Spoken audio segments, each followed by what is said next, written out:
Hello guys, how's it going? My name is Dal, and the Dragonflight pre-patch launches next week. For many in the community, this will be their first time interacting with some of the expansion's features, like improvements to the base in-game UI, new class race combinations like Tauren Mage, Orc Priest, and Rogue Janai, as well as all of the new class changes, together with revamped talent trees.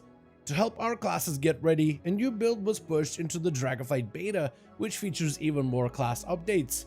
Primarily, we're seeing even more class buffs, some adjustments to specific playstyles, and major improvements to the survivability kit of the newest class of the Evoker, as well as continued improvements to the upcoming class tier sets. So in today's video, I wanted to go over all of the important class highlights in this recent Dragonflight beta build.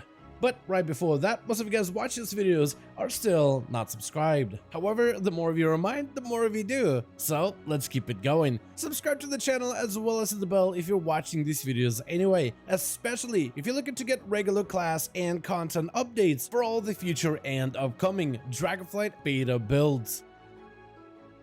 Unholy Death Knights see bug fixes this week. Your undead horde will now properly scale off of your mastery of Dreadblade, which means your undead army is going to feel a lot more impactful. Ranged ghouls and fiends summoned by Army of the Dead, like Mages of the Dead, will properly scale off of the talent of Morbidity. Morbidity causes targets afflicted by diseases to become more vulnerable to damage. Every disease increases this effect. Playing talents like Super Strain and Swarm helps increase this talent's power. Overall, both of these fixes is going to result in a fairly large damage increase for all of your undead minions. This week, Demon Hunters received some of the changes which were announced last week, which we've covered in the previous video. Most of this update includes small damage reductions for select abilities, while slightly increasing the passive survivability of the Demon Hunter class. Balance Druids are currently going through a lot of tuning. In a blue post, it was announced that this spec will see a lot of damage fluctuations this week.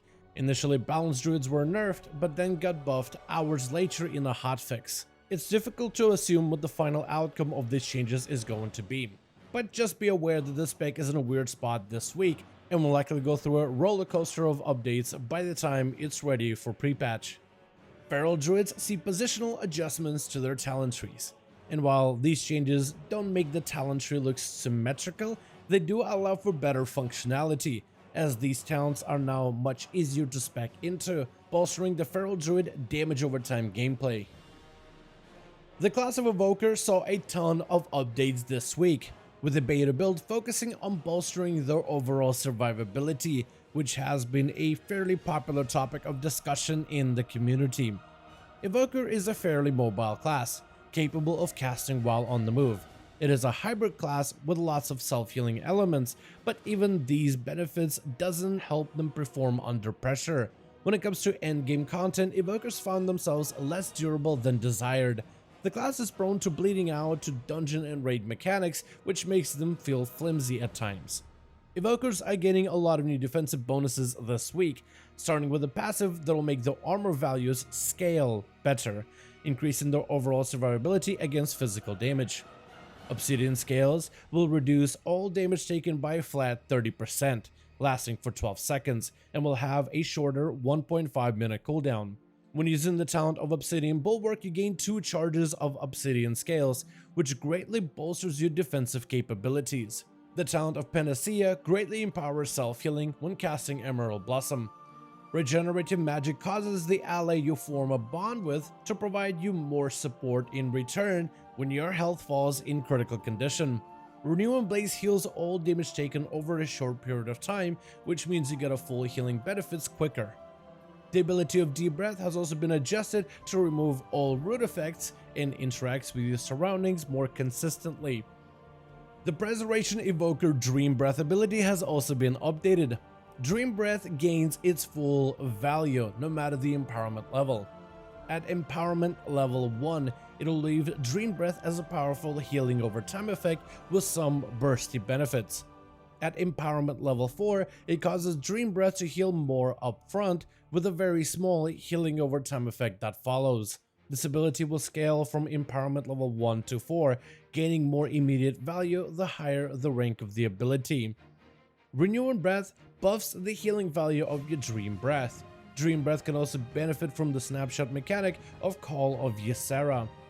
Temporal Anomaly no longer has a delay when healing your allies. Emerald Communion gains more of an immediate healing effect, and Lifebind gets improved consistency when linked to multiple targets. Overall, this is a huge improvement for the class of Evoker, which will likely help them gain a competitive position against other classes at endgame content. This week, Beast Mastery sees previously announced bug fixes and improvements implemented into this recent build. Survival Hunter has also seen new data mine buffs this week, with the damage improvements for Flank and Strike, Kill Command, and Kill Shot. Fury of the Eagle is getting a damage increase, and Ruthless Marauder talent is getting a crit upgrade. At rank 3, targets below 65% health cause Fury of the Eagle to crit more often. Based on early research, Survival is currently looking up when it comes to single target and raid encounters, but may need some more support when it comes to AoE, so hopefully we'll see even more class updates going forward. The spec of Shadow Priest has seen adjustments this week. First, Shadow Crash will now apply Vampiric Touch on up to 8 targets it crashes into.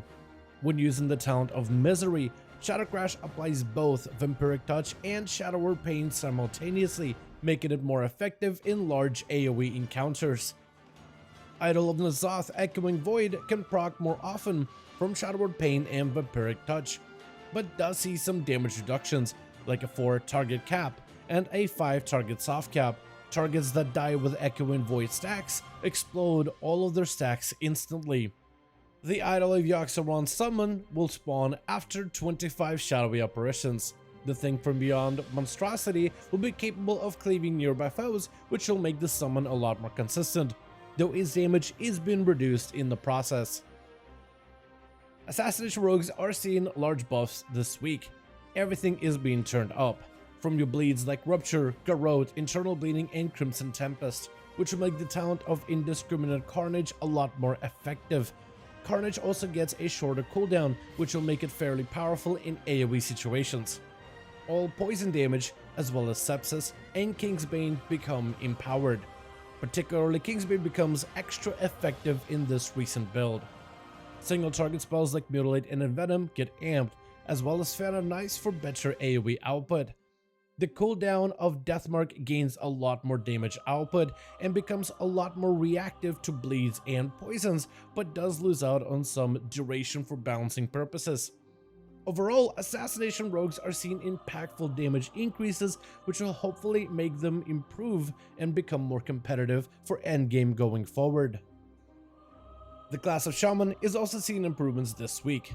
Both Elemental and Enhancement gain damage buffs as well as bug fixes.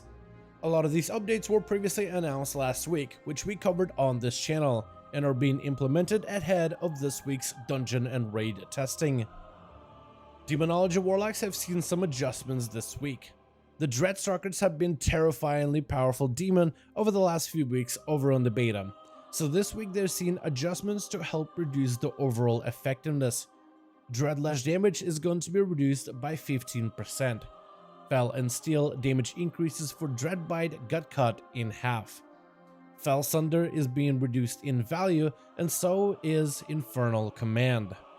But we did see improvements to the damage output of the Demonic Tyrant, which increases its value in single target burst situations. We also saw fixes for the new summon of Pitlord, a powerful demon that you summon and empower when using the talent of Demonic Portal, which should make the Nether Portal playstyle a lot more effective. This week, Fury Warriors become even more deadly, with many of their base abilities like Bloodthirst, Raging Blow, and Annihilator gaining a damage increase this week. Talents like Wrath and Fury as well as Cruelty are now more effective at empowering damage output.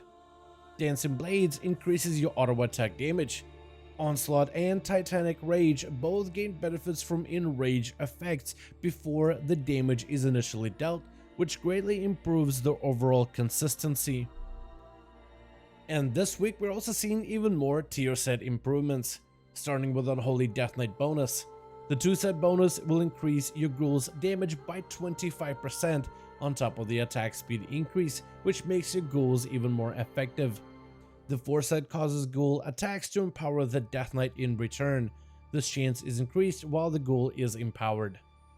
The Guardian Druid tier set did see some minor improvements, mostly a healing increase to bolster your survivability when it comes to your 4-set bonus. Assassination Rogue tier set is also being improved this week.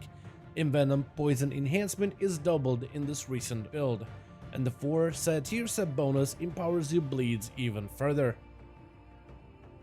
And for now, that's going to be the full list of class changes that we saw this week over on the Dragonflight beta. I want to thank you all so much for watching this video, and I hope you guys enjoyed. Let me know your thoughts in the comments below. Do you think these recent buffs to the Evoker survivability is going to be enough to keep this class more sturdy? What are your thoughts about the recent improvements to the specs like Fury Warrior, Assassination Rogue, Shaman, and more? And what other playstyles do you think deserve some buffs before the imminent pre-patch event? Let me know all your thoughts in the comments below. As per usual, if you guys enjoyed this video or found it informative, go ahead and give it a thumbs up. I would very much appreciate it. And as always, in the description of every single live stream and video, we have a link to our Discord community channel. Probably the best place to reach out to me directly in case you want to let me know what you thought about this video, or discuss with the other members of the community what you think about the upcoming changes. Join our Discord to become part of the community. But otherwise, thank you guys so much for watching. I do hope you guys enjoyed. Let me know your thoughts, and as always, I'll see all of you guys in another video.